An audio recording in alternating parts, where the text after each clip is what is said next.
da Canção Nova em um só lugar. Canção Nova Play. Levantando levemente os nossos braços juntos, por Cristo, com Cristo e em Cristo, a vós, Deus Pai Todo-Poderoso, na unidade do Espírito Santo, toda honra e toda glória, agora e para sempre. Amém. Fazendo o sinal da cruz na nossa testa, nos nossos ouvidos, no nosso coração e por fim nos nossos lábios, para que os nossos lábios proclamem aquilo que recebemos, guardamos, armazenamos no coração. E até mesmo o sinal da cruz sobre a nossa mão esquerda e depois sobre a nossa mão direita com a outra mão, para que aquilo que o Senhor armazenou no nosso coração da sua palavra também se transforme em ato, em ação, em atividade. Muito obrigado, Senhor. Muito obrigado, Senhor. Em nome do Pai e do Filho e do Espírito Santo. Amém.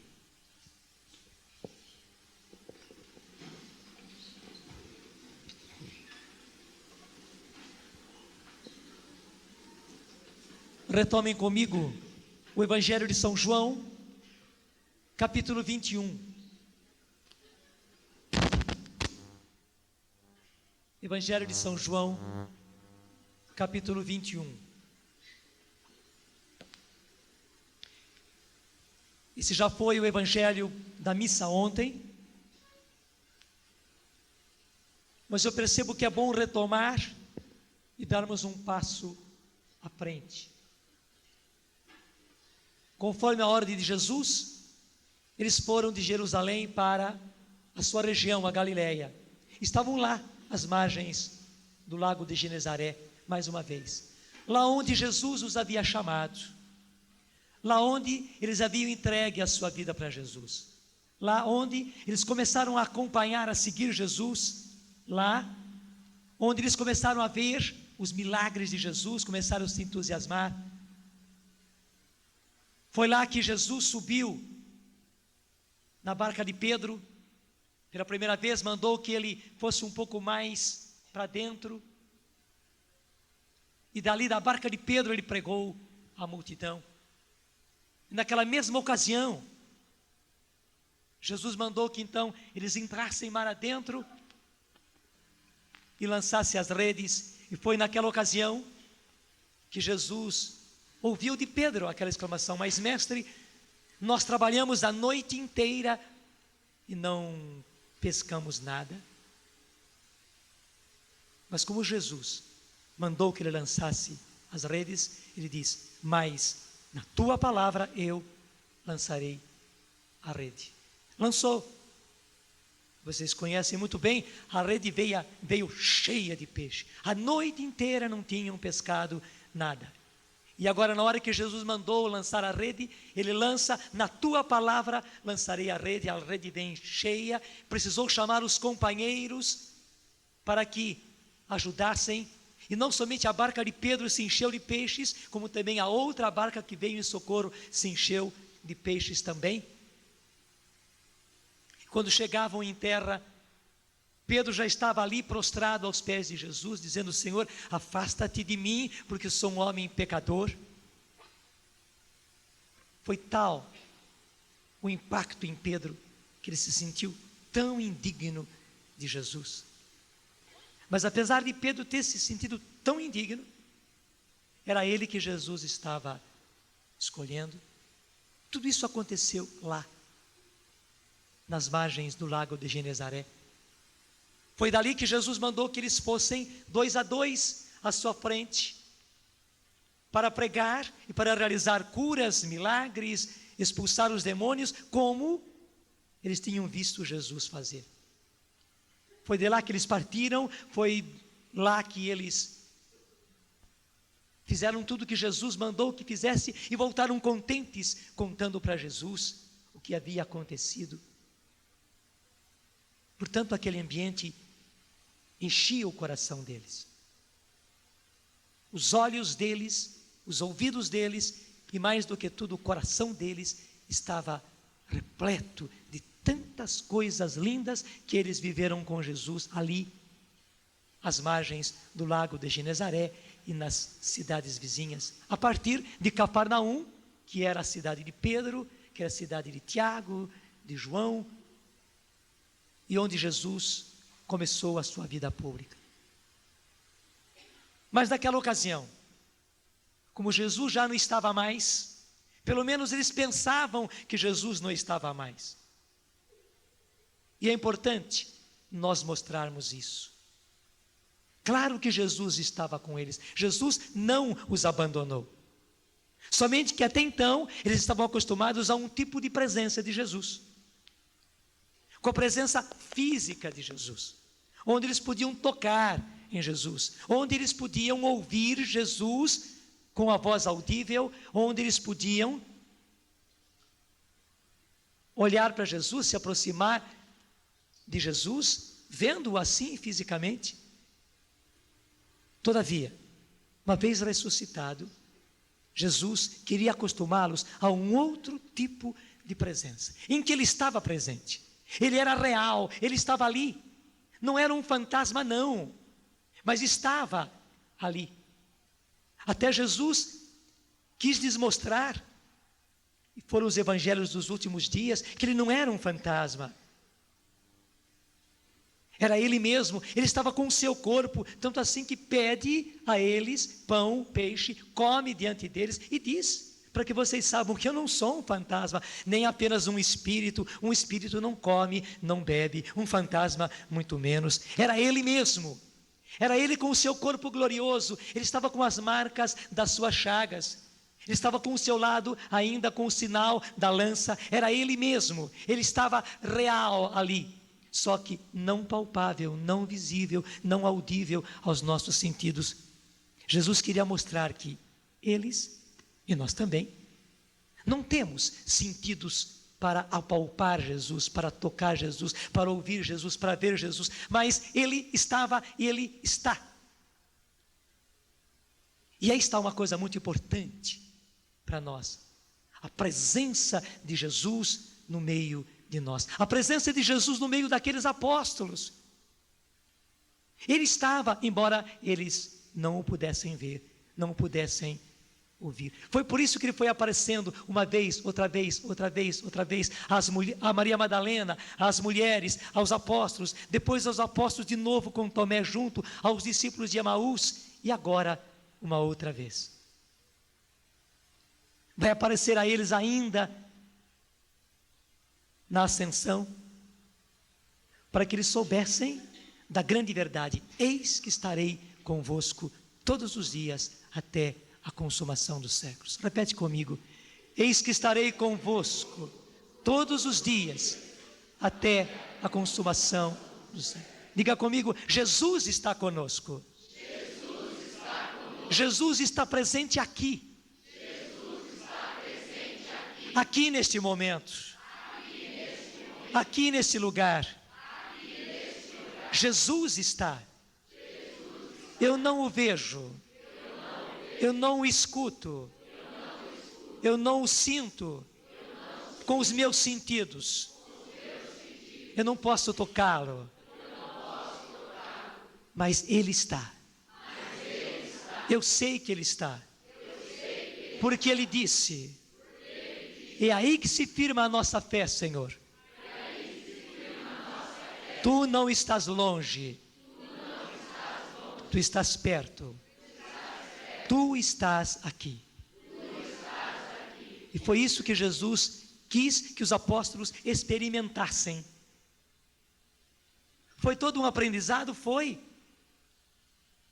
Foi todo um aprendizado. Eles estavam acostumados demais com a presença física de Jesus. E agora era preciso que eles experimentassem um outro tipo de presença.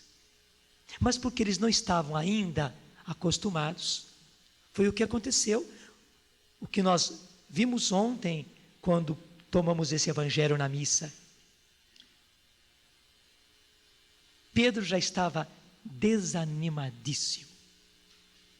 Pedro estava para baixo. E não somente ele. Interessante, vocês veem ali no versículo 2, João 21, 2, estavam juntos Simão e Pedro. A gente conhece bem Simão Pedro, né? Pedro é um sanguíneo. Os sanguíneos são assim, na hora do entusiasmo ele está lá em cima, na hora do desânimo ele está lá embaixo. E Pedro nessa hora não estava lá em cima não, Pedro estava lá embaixo. Mas veja que estavam juntos Simão, Pedro, depois, quem é outro? Tomé. Vocês conhecem o Tomé, né? Toda a personalidade de Tomé do Evangelho. O outro que vem em seguida, Natanael, que é também Bartolomeu, aquele que disse, mas pode vir coisa boa de Nazaré. Lembram lá no comecinho do Evangelho de São João? Vocês conhecem também a personalidade de Natanael. Era um pessoalzinho assim que quando desanimava, quando vinha para baixo, vinha mesmo. Depois, continua, estavam com eles ainda os filhos de Zebedeu, que quem são? Tiago e João. E 2 outros discípulos que não são citados aqui. Também eles estavam prostrados, desanimados. Só que, como acontece com a gente, ninguém tinha coragem de um dizer para o outro. Na hora que Pedro diz, versículo 3, vou pescar, responderam eles imediatamente, também nós vamos contigo. Só estavam esperando essa palavra para eles entrarem na mesa. E eu expliquei para vocês ontem, esse vou pescar, não queria dizer eu vou pescar, aí para divertir, para descansar. Não. Até vai ser bom. Isso, põe de novo. Pôr para cá. Acende para mim. É um sinal da presença dele. Vocês sabem que justamente a luz, a vela acesa, é o sinal da presença do ressuscitado. Eu até esbarrei e derrubei. No fundo ele estava reclamando, eu estou aqui. Não estou longe não. Estou atrás de você. Você está sendo apenas o meu porta-voz. Apenas. Eu estou aqui. Eu estou aqui. E a grande verdade é essa. Eu não estou longe. Estou ressuscitado. Estou também com o meu corpo. Só que vocês não me veem. Mas eu vejo vocês. Eu contemplo você. Eu amo você. Eu tenho carinho, um carinho extremo por você. Eu penetro no seu interior. Eu penetro fundo no seu coração. Eu vejo tudo de bom que há em você, mas vejo também os problemas, as dificuldades. Eu vejo as confusões. Eu vejo as atrapalhações nas quais você entrou. Eu vejo tudo isso. Eu tenho um extremo carinho, eu tenho um extremo amor por você. Eu não estou longe. E não somente aqui. Eu já estava com você. Eu acompanhava você. E vou estar com você. E não só nesses dias. Na sua casa, no emprego. Nos problemas que você está enfrentando, eu estou com você. É importante que você saiba disso. Muito mais do que esta vela acesa, muito mais do que essa luz, do que essa chama, eu estou.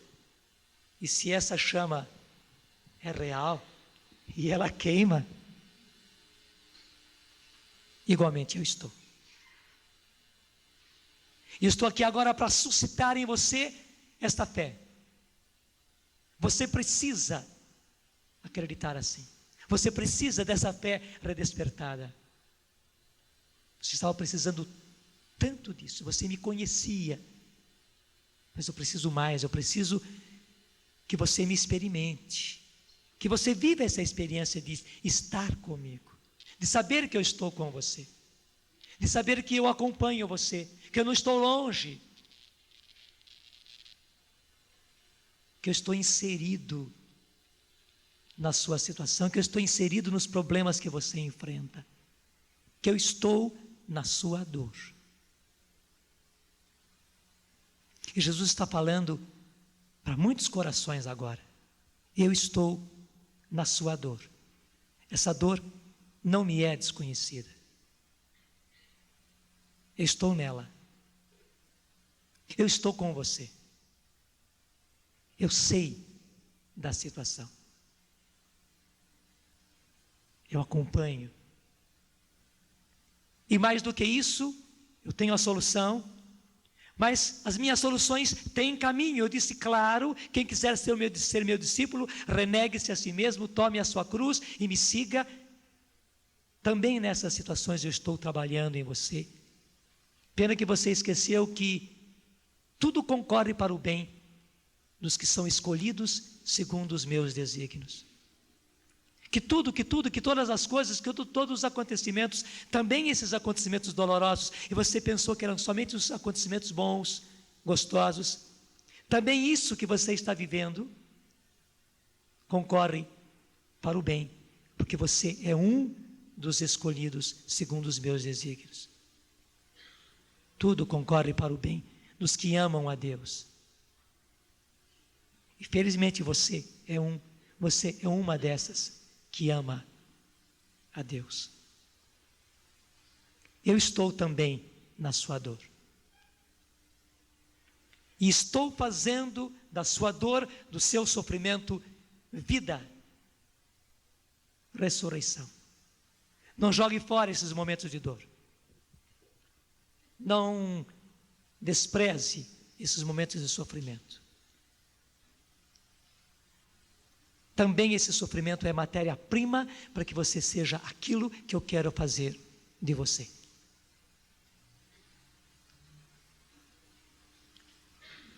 Muito obrigado, Senhor.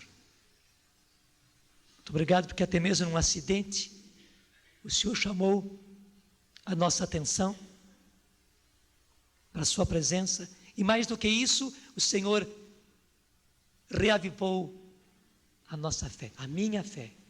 Diga comigo, muito obrigado, Senhor. Muito obrigado porque reavivou a minha fé. Como essa chama, Senhor. A minha fé foi reavivada. Eu creio, Senhor. E quero crer de maneira muito prática na sua presença. Continuamente na minha vida. Nos bons momentos, mas também em toda essa dor, em todo esse sofrimento. Muito obrigado, Senhor. Amém. A gente não vai esquecer que Ele está aqui. Claro, Ele não é a vela. A vela foi apenas um sinal para chamar a atenção, mas nós não vamos esquecer que Ele está aqui. Simbolicamente,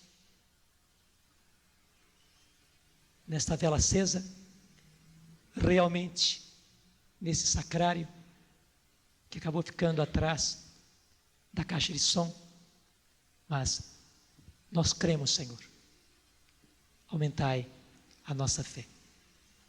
Mas não somente estás na Eucaristia, mas estás continuamente na nossa vida. Onde nós estamos, Tu estás, Senhor. Muito obrigado. Amém. Retomando, mas foi muito bom, né? As interrupções do Senhor valem mais do que aquilo que a gente está dizendo. Então, veja quem é que estava ali com Pedro. E na hora que Pedro disse, eu vou pescar, imediatamente eles disseram, nós vamos também. E nem preciso contar muito, eles pegaram as suas redes, pegaram o seu barco, foram, pescaram a noite, ou melhor, trabalharam a noite inteira, lançaram as redes a noite inteira, dizendo mais claro, eles deram redada na água a noite inteira e não pescaram nada. Quando, na manhã, eles estavam voltando, e nós vimos aqui no Evangelho, Pedro estava até nu, Se ele já estava desanimado, quando ele voltou à antiga profissão, quando ele voltou a pescar pela primeira vez, tentando retornar, ele teve todo esse insucesso. Pedro agora estava no fundo. Até exteriormente ele mostrava a situação que ele estava. Nem se incomodou com roupa. Desculpe, ele estava peladão ali no barco, desanimado, prostrado. No fundo ele estava entregando tudo. E nesta hora justamente Jesus entra.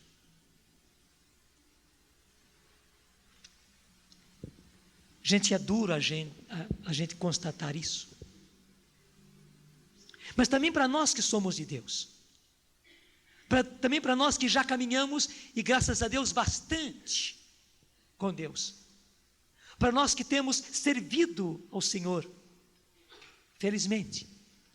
Para nós que recebemos o Seu Espírito, para nós que recebemos os dons do Espírito, também para nós existem os momentos de dor, de sofrimento e por isso de decepção, de frustração, por mil coisas.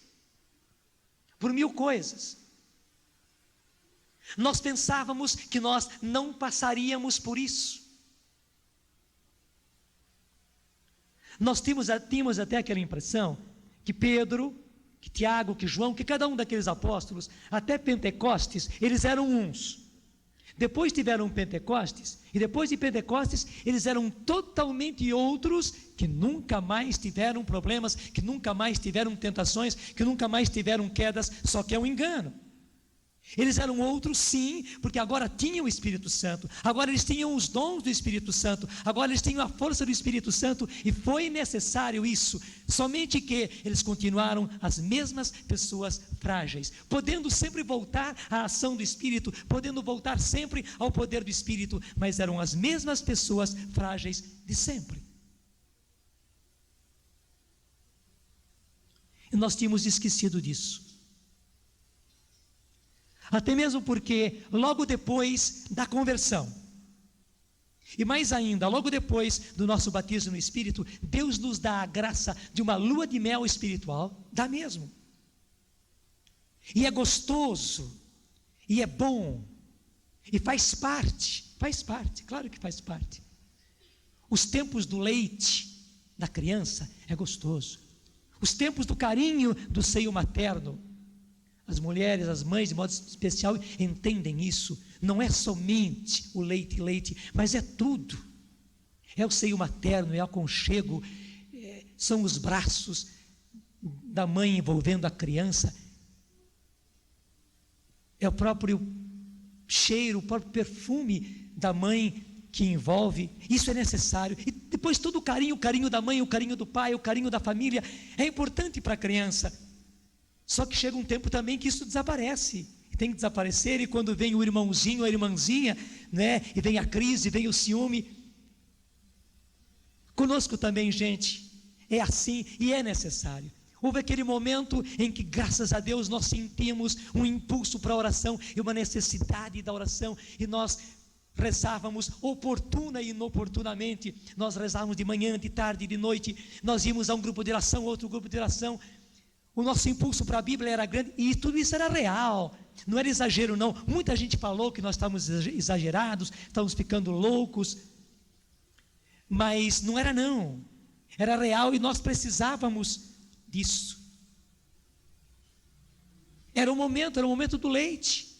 Então o nosso impulso pela palavra de Deus nos fazia buscar a palavra de Deus, e a gente lia a Bíblia, graças a Deus, e com gosto, com satisfação. A gente começou a sentir um amor dentro da gente, e com aquele amor que a gente sentiu dentro da gente, que é o amor caridade, que é uma mistura fina do nosso amor humano com o amor que vem de Deus, é uma mistura fina. Não sei se você já pensou nisso, o que a Bíblia chama de caridade, amor, ágape em grego, caritas em latim, que dá caridade. Não é essa caridade de fazer uma caridade, Não, é a coisa maravilhosa da união entre o amor humano e o amor divino, o amor próprio de Deus. Gente, aquele amor próprio de Deus é misturado ao amor humano. É como se nós pegássemos um copo de café com leite. Você põe o leite, você põe o café, o leite continua, o café continua, só que a mistura é tal que o leite já não é o mesmo, o café já não é o mesmo. Isso que é a caridade. E a gente experimentou isso. E com esse amor que Deus nos deu, um grande presente, e ele é permanente, mas naqueles momentos iniciais de lua de mel, nós sentindo aquele amor que era coisa nova, experiência nova para a nossa vida, nós amávamos todo mundo e de maneira diferente.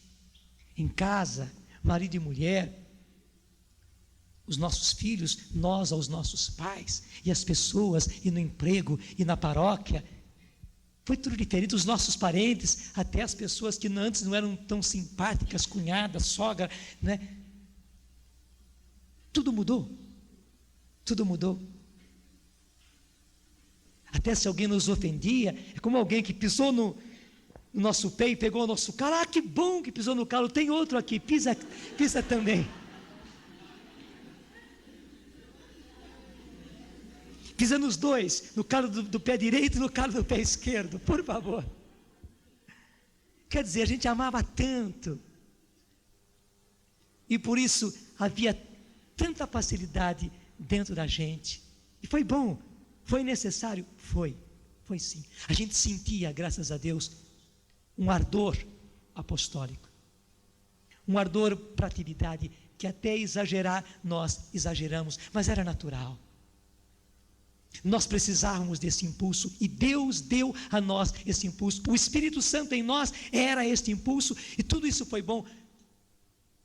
Poderíamos nomear várias outras coisas, mas foi a nossa lua de mel. Então, quando vieram os dons, né, e o dom de línguas, e palavra de ciência, e palavra de profecia, e nós oramos pelas pessoas, e veio o resultado em cura, veio o resultado em solução de problemas, veio o resultado em conversão, em mudança. Nós começamos a falar de Jesus, e o nosso testemunho tinha eficácia, e as pessoas eram tocadas pelo testemunho que nós dávamos com simplicidade. Nós aprendemos a transmitir o querigma, ou então nós começamos a pregar, e a nossa pregação atingia, as pessoas eram tocadas, pessoas se converteram, pessoas deixaram a vida antiga. Tudo isso foi ótimo. Só que com tudo isso, com essa lua de mel que Deus nos deu, nós pensávamos que nunca mais teríamos problemas.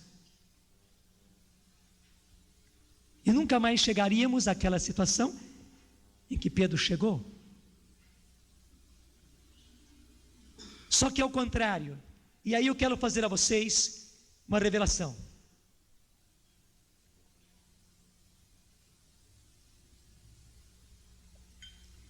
Gente, o espírito do anticristo continua vivo, ativo, e ele age para ser eficiente e eficaz. Quando eu falo do espírito do anticristo, o que eu quero dizer? Existe realmente o espírito do mal, que é infinitamente superior ao Cristo, inferior ao Cristo, infinitamente inferior ao Cristo, infinitamente inferior ao Messias, ao enviado do Pai, infinitamente inferior ao Filho de Deus, mas ele é o opositor, ele é o contra, ele é o anti. E na verdade, ele quereria destruir o Cristo, só que ele não pode.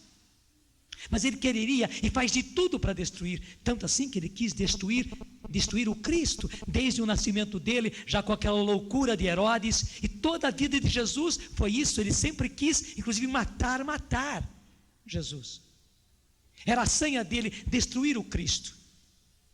E veja, não somente ele é contra o Cristo, não somente ele é anti-Cristo, mas ele é anti-unção, porque a palavra Cristo quer dizer ungido.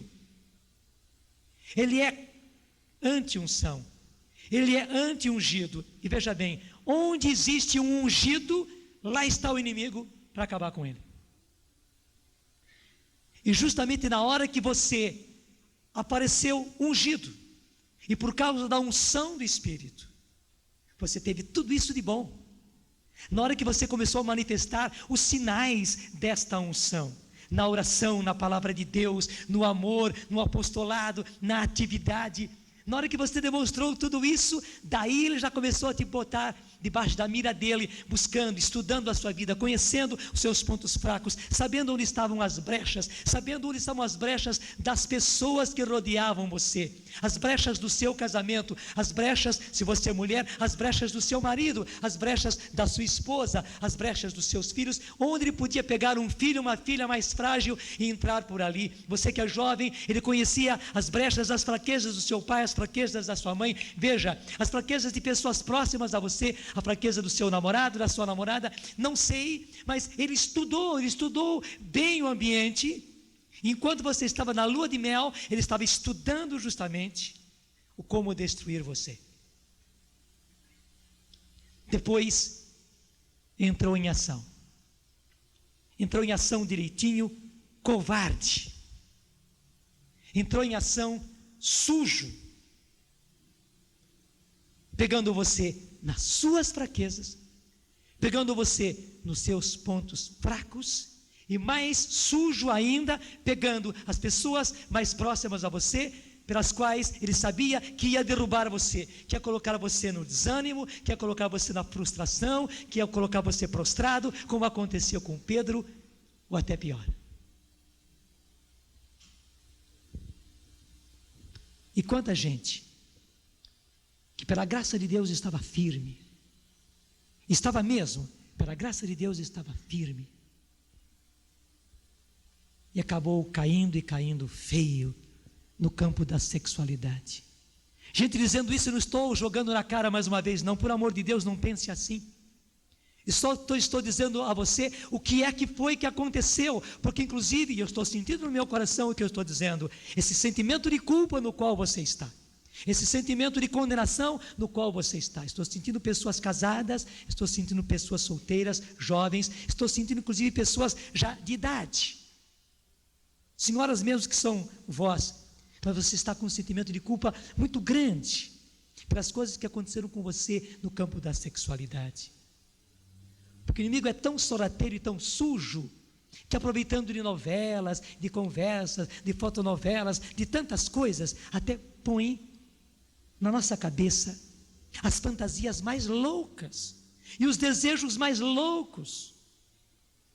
E a partir de novelas muito bem boladas, porque elas são muito bem boladas mesmo, mas elas têm o condimento do inimigo, você acabou acreditando e pensando mesmo, e até aspirando, mas eu fui vítima, eu sou uma sofredora, sofri a vida inteira com meu marido, com a minha família, com os meus filhos, desde a minha infância, e nada deu certo, eu tenho o direito de ser feliz, e tem mesmo, só que não desse jeito. Eu tenho o direito de ser feliz, eu tenho o direito de sonhar, eu tenho o direito de amar, eu tenho o direito de ser amada, né? Eu posso dar a volta por cima. E você chegou até mesmo a pensar, e a querer, e a desejar, e a fantasiar, e a sonhar, e hoje você inclusive se culpa, hoje você inclusive, estou falando coisas concretas, hoje você inclusive se sente acusada, suja, condenada por causa disso. Não sei até que ponto foram as quedas.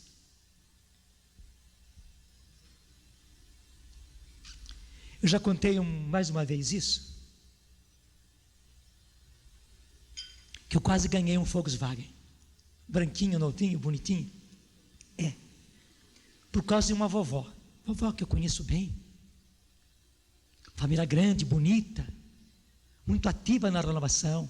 Ela e o esposo trabalhavam com grupos de casais, só não vou dizer o movimento porque identifica um pouco, não é? Eles trabalhavam bem ativo, davam um bom testemunho, e era realmente uma família linda, era e continua ainda sendo. Justamente o marido deu para ela de presente aquele Volkswagen branco, ela não sabia guiar ainda, né? E foi fazer autoescola,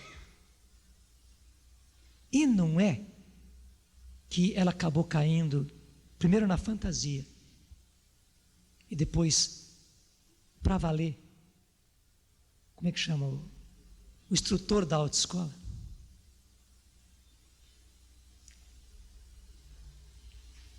Inclusive por causa de toda aquela tensão que o instrutor dava, vinha buscá-la em casa, né, e saía, além das aulas da autoescola, oficiais, né, que pagava, tudo mais, ele começou a dar umas aulas particulares, até com o Volkswagen dela mesmo, e claro, ele conhecia os guardas da cidade, né, não ia dar galho nenhum, e saía com ela para cá, saía com ela para lá, e se afastava mais um pouquinho, né, e o instrutor conhece muito bem os meandros e as saídas da cidade, e toda a atenção dele, todo o carinho dele, e claro, antes, coitada, família grande, né, muitos filhos, e depois netos, e marido, e todas essas coisas, muito trabalho, e por isso o marido trabalhando e lutando pela vida, né, não recebeu o carinho que o tal do instrutor estava dando. Claro, gente, que fora do casamento, fora da luta do dia a dia, fora das responsabilidades do dia a dia, é muito fácil dar o tal carinho, dar a tal atenção. E o pior é que a vovó de que eu falo, não era velhinha, não, ela estava assim, bem enxuta, né? Mas era a vovó. Não conseguia se desvencilhar, nem afetivamente, e nem da presença, e nem dos carinhos. E ela viu a viola em caco. Quando ela veio conversar comigo, ela disse: padre, para eu me libertar disso, eu te dou o Volkswagen. Não quero mais saber desse carro.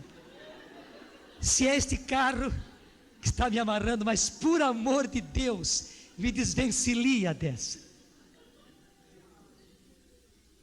Me desvencilia dessa. Me liberta dessa. E nós oramos. E, gente, era caso de libertação. Porque veja bem, de tal maneira o inimigo vai amarrando a gente, ele começa a amarrar a gente com um fio de seda. E uma volta, e outra volta, e outra volta, e outra volta, e outra volta, e outra volta, tudo com fio de seda. Quando você vê, você está no emaranhado tal, na cabeça, nos sentimentos, nos afetos, na vontade, e entra depois no seu corpo, na sua sensibilidade física, na sua sexualidade, que você não consegue mais. Foi caso realmente de imperar no nome de Jesus e dar absolvição, que a gente começa a saber na prática que a absolvição, é um corte, é como pegar uma espada e cortar. Só com a espada de Jesus é que se corta, não tem outro jeito, porque esses fiozinhos de seda enleando, graças a Deus, já naquele momento a senhora sentiu um alívio fora do comum. Depois eu saí lá fora, dei a bênção no Volkswagen e disse para ela: se for preciso, deixa um tempo na garagem. Mas eu não quero o Volkswagen, não, eu quero você para Jesus. E ela voltou, graças a Deus. Claro, a família não sabe. Talvez ela já tenha escutado, porque eu contei mais de uma vez isso. Ela sabe que é ela, para a glória de Deus. Nem sei mais o que aconteceu com o Volkswagen, porque já faz assim uns 4, 5 anos. Até bom contar esses testemunhos já um tanto antigos, para ver que não é de hoje que o diabo está atrás da gente. E que são casos acontecidos, vistos, comprovados, solução obtida. Mas, gente, o que eu contei dessa vozinha, eu posso contar de não sei quantas mulheres, não sei quantas moças, não sei quantos rapazes, e não sei quantos maridos, não sei quantos homens. Porque nenhum de nós está a salvo, nem nós padres. Nem nós padres. E a tentação está violenta contra nós todos. Vocês não imaginam as tentações que nós padres enfrentamos. que os religiosos enfrentam, que as religiosas enfrentam, que você homem está enfrentando, você homem casado, você homem que é de Deus, que está nos caminhos de Deus, né? Porque o inimigo veio com tudo contra a gente, especialmente porque nós somos ungidos, e a guerra contra os padres é por causa disso. Se ele quer pegar os ungidos, ele quer pegar os que são ungidos por sacramento, pelo sacramento da ordem. Nós somos ungidos. Vocês são ungidos porque receberam o Espírito Santo, desculpa falar assim, mas nós, padres, somos ungidos sacramentalmente. É privilégio? É, só que é mais responsabilidade, só que também é mais ataque. Deixa eu fazer um parênteses, é por isso que o inimigo é violento contra os padres. E é por isso que o inimigo não quer que os padres conheçam a sua unção. E é por isso que o inimigo não quer que os padres permitam que Jesus ressuscite e reavive a sua unção, porque a unção de um padre, gente, não dá para contar o que seja.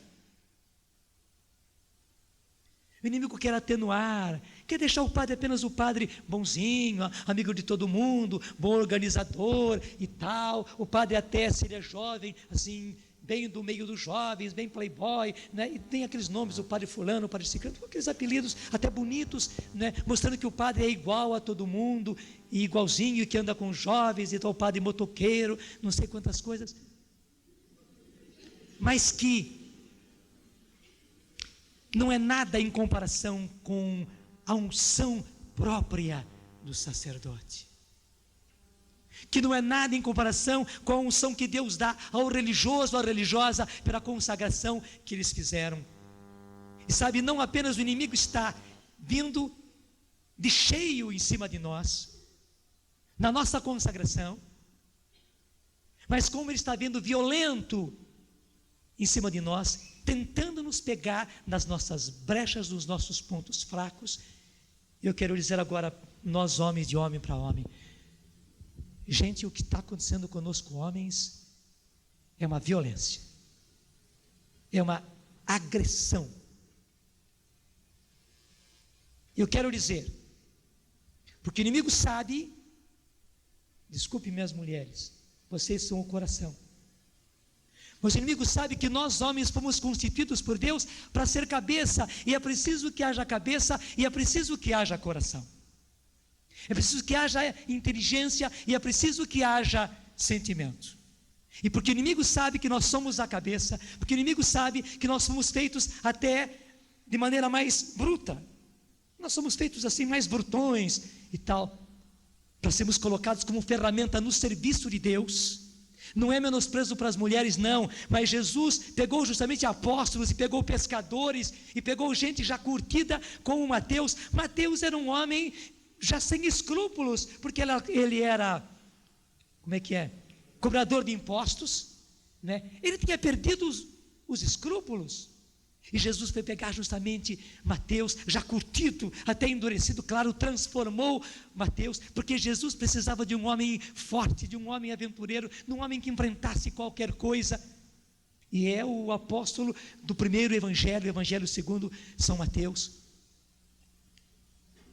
Porque o inimigo sabe que nós homens, nas nossas profissões, nos nossos postos, no comércio, na indústria, na política, como professores, como médicos, como advogados, como engenheiros, nas posições que nós temos, na capacidade de governo que Deus deu a nós, desde sermos os que governam a nossa casa, porque a cabeça do lar é o homem, é o esposo, e Deus constituiu assim, até ele ser cabeça na sociedade, porque o inimigo sabe disso. Ele sabe o perigo de um homem de Deus, ele sabe o perigo de um esposo de Deus, de um pai que é antes de tudo homem de Deus, de um profissional que é homem de Deus. Ele sabe do perigo de alguém que está atuando na sociedade e é ungido.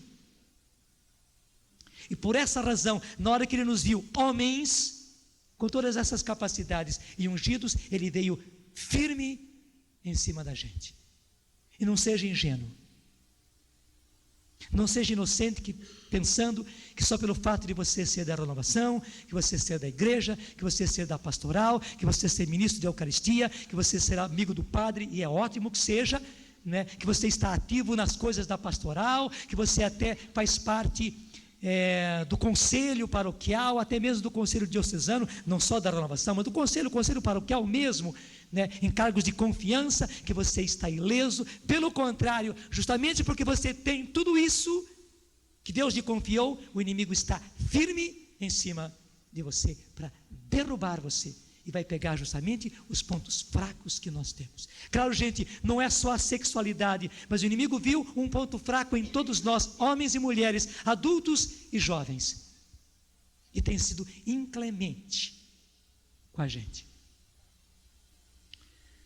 Começa aqui pelo material de mostragem, ele tem em abundância. Desculpem vocês, mulheres, mas o inimigo tem usado as mulheres como realmente objeto de sedução, de concupiscência, de queda. Deus as preserve disso. Mas o inimigo tem sido tão sujo que tem usado. E infelizmente não faltam mulheres por aí realmente sendo objeto de sedução. Dizendo isso, eu não as estou condenando aquele que as faz assim. Elas não são objeto, elas são filhas de Deus, mas o inimigo inclemente tem usado delas como objeto, e quando falo objeto, é objeto de sedução. E elas não o são. Pelo contrário, Deus as fez mulheres, Deus as fez esposas, Deus as fez mães, Deus as fez educadoras, Deus as fez coração, Deus as fez muito semelhante a Ele que é amor, porque Ele precisava das mulheres assim, só que o inimigo tem sido inclemente. E tem usado desde as mulheres que a gente encontra nos nossos escritórios, nas nossas fábricas, no comércio, que encontra na rua, que encontra no ônibus, até as mulheres das revistas, até as mulheres que aparecem nas capas de revistas e nas mulheres que aparecem na televisão e no teatro, nos shows. Ele está sendo inclemente.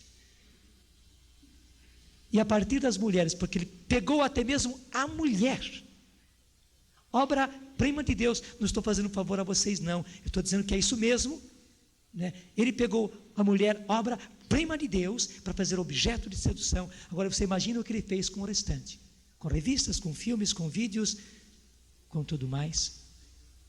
Então o material de exposição que ele tem para derrubar a gente é violento. É violento. E além disso, ele tem pegado a gente por dentro nos nossos pontos fracos. E eu quero dizer, o que eu estou dizendo dos homens, eu posso dizer das mulheres também. Porque ele tem sido tão sujo, que ele está usando a mesma tática com as mulheres. Para quê?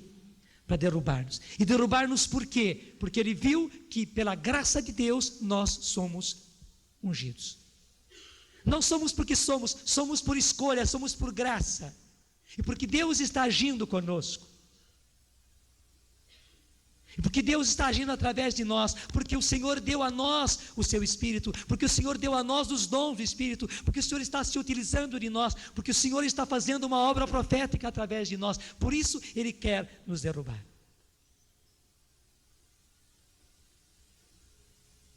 Mas além de Ele usar e abusar de nós no campo da sexualidade, ele é tão covarde que tem pego a gente no casamento. E quanta gente decepcionada, triste, frustrada no casamento. Não são só mulheres, não. Acho que os nossos padres têm a mesma experiência que eu tenho. Quantos homens têm vindo conversar com a gente por causa da situação de casamento? Claro, quando você encontra uma mulher que diz: o meu marido me abandonou com não sei quantas crianças, é duro. Mas quando você vê um homem, gente, aconteceu isso na semana passada, em plena Semana Santa, um homem relativamente jovem veio me dizer: padre, eu estou sozinho na minha casa com as minhas 2 crianças porque a minha mulher pôs o pé no mundo. Disse: graças a Deus não é porque eu era um mau marido, não era. Mas não sei o que aconteceu com ela, ela perdeu a cabeça. E, gente, vocês conhecem essa situação? Ele está sendo inclemente. Ele quer realmente destruir-nos no nosso casamento. Se Deus quer, nós falaremos mais sobre isso ainda. Ele tem sido tão inclemente que ele tem pego justamente os nossos filhos, porque ele sabe que o nosso ponto fraco está aí. Quando um filho, uma filha é atingido, é evidente que a gente se prostra. Ele tem feito essa obra. Quinta-feira, portanto anteontem, conversando com o senhor, casado, 3 filhas, excelente apóstolo, bom pregador, dirige grupos grandes, estava me contando todo o sofrimento que ele passou agora nessa Semana Santa, vivendo numa comunidade, estando à frente, com muitas responsabilidades, família, graças a Deus, muito unida. A filha com 16 anos, o namorado dela com 18, e a menina angustiada, até que o pai vai: filha, diz pra gente o que está acontecendo com você. Não, pai, não é nada, eu que estou assim e tal, não tem nenhum problema não e tal. Daí ele vai com a mãe, né? Você é mãe, tem alguma coisa, vai no médico. E não deu outra, né? A menina estava grávida. Não estou dizendo que é o maior mal do mundo, mas analisando toda a situação com ele, vendo tudo aquilo que veio acontecendo, eu só tive que dizer: olha, quase que saiu o nome dele agora. Olha,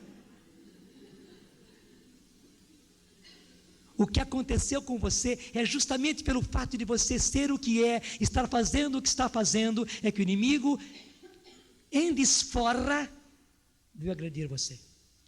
De modo especial pelo tipo de pregação que você está fazendo. Porque disse: padre, eu tenho pregado a respeito da família. Eu tenho pregado aos meus irmãos homens, e como homem, e trago a minha esposa, que não é de muito falar, mas só a presença dela e o pouco que ela diz é testemunho. E acontece isso comigo, e ele estava lá embaixo. Eu tive que dizer para ele: é justamente o outro que foi pegar você justamente aí, para desmoralizar você, primeiro diante de você mesmo, como você está, depois querer desmoralizar você diante da comunidade, e daí diante da paróquia que vocês estão, diante da renovação, diante dos grupos aos quais você tem pregado, e mais ainda, para tirar de você a força de testemunhar. Daqui para frente você vai fechar a boca, você vai se calar, você vai se encurralar, você não vai ter mais coragem de sair a campo, porque você vai pensar: como é que eu posso ir pregar, até pregar sobre a família, se na minha casa aconteceu isso? E nessa hora vem também aquelas perguntas: será que não foi pelo fato de eu sair de casa? Será que não foi pelo fato de eu sair para encontro, de ir para grupo de oração, de eu estar à frente da comunidade, que a gente se descuidou e então aconteceu isso? Será que eu não estava dando afeto suficiente para minha filha e foi por isso eu dava afeto para os outros, porque eu tinha que me ocupar da comunidade, me ocupar de tantos encontros e tantos afazeres na diocese, na pastoral, aqui na paróquia, né? Que eu não dei afeto o suficiente. E para quê? Para desmoralizar, para derrubar, para tapar a boca, para pôr vergonha. E a gente até põe a mão no rosto, com medo de testemunhar. É isso que o inimigo quer fazer.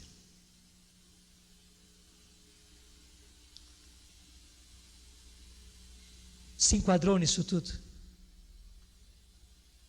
Eu não sei onde é que você está se enquadrando,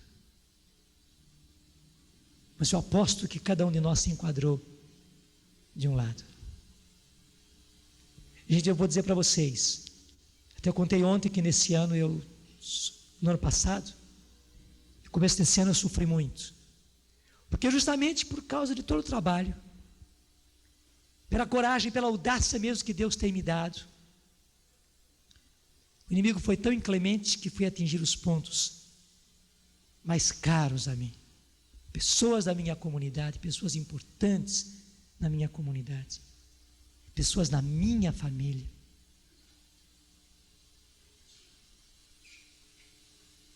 Mas, por outro lado, eu estou vendo já tudo aquilo que ele tentou fazer para derrubar, não só não derrubou, mas todo um reflorescer está acontecendo. Foi duro, se foi duro, mas um reflorescimento na minha família, com as minhas irmãs, com meu irmão, com os meus sobrinhos, com os meus cunhados e a minha cunhada. Um reflorescer na nossa comunidade, a Canção Nova.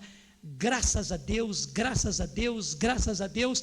O inimigo quis derrubar a gente, mas pelo contrário, a vitória tem sido de Deus. Mas que é duro, que passar por essa tribulação é duro. E como eu estava dizendo, a gente pensava que não ia passar por isso. Até eu, Padre Jonas, claro, sabia que ia sofrer, tinha sofrido muito, mas passar por isso que eu passei, gente, no ano passado, no começo desse ano, eu não imaginava. Só que Jesus está dizendo, mas eu não disse que quem quiser ser meu discípulo, renuncie-se a si mesmo, tome a sua cruz e siga-me. Justamente porque eu lhe dei a unção, o anti-unção, o anticristo, porque eu me pus atrás de você, falando por você. É claro que o outro veio para derrubar e para desmoralizar você diante de você mesmo, desmoralizar você diante da sua família, diante da sua comunidade, a ponto de você não ter cara. Você prega tudo isso e veja a sua família, veja as pessoas da sua família, seus sobrinhos, suas sobrinhas. Você prega tudo isso e veja a sua comunidade, o que acontece dentro da sua comunidade, com essa pessoa, com aquela pessoa, para desmoralizar. E quero acrescentar, como ele pega cada um pelo seu lado fraco, ele tem pego muita gente pelo lado econômico. E para muita gente o lado econômico nem quer dizer que você seja uma pessoa avarenta, que queira ter dinheiro. Não, é porque você é uma pessoa responsável, tem responsabilidades, tem família, tem filhos.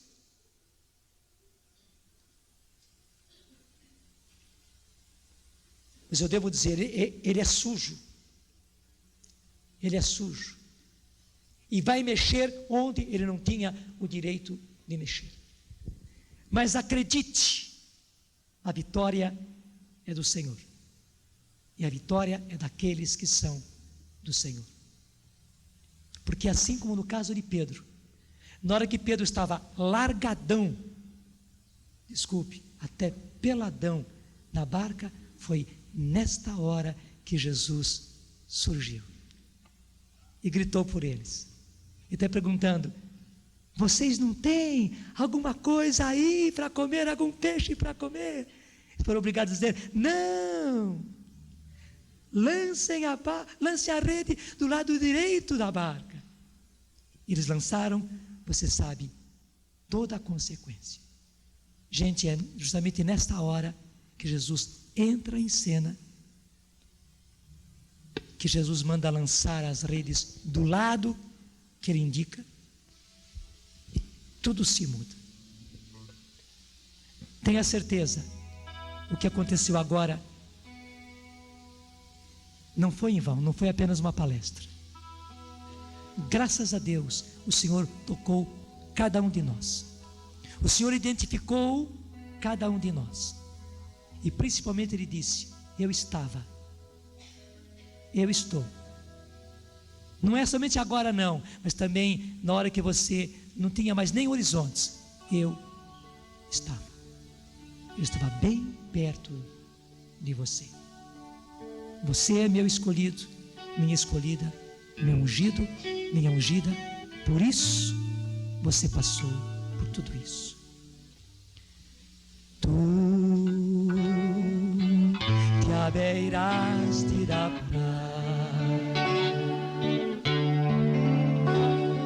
buscaste, nem ouros, nem ricos. Tudo da Canção Nova em um só lugar. Canção Nova Play.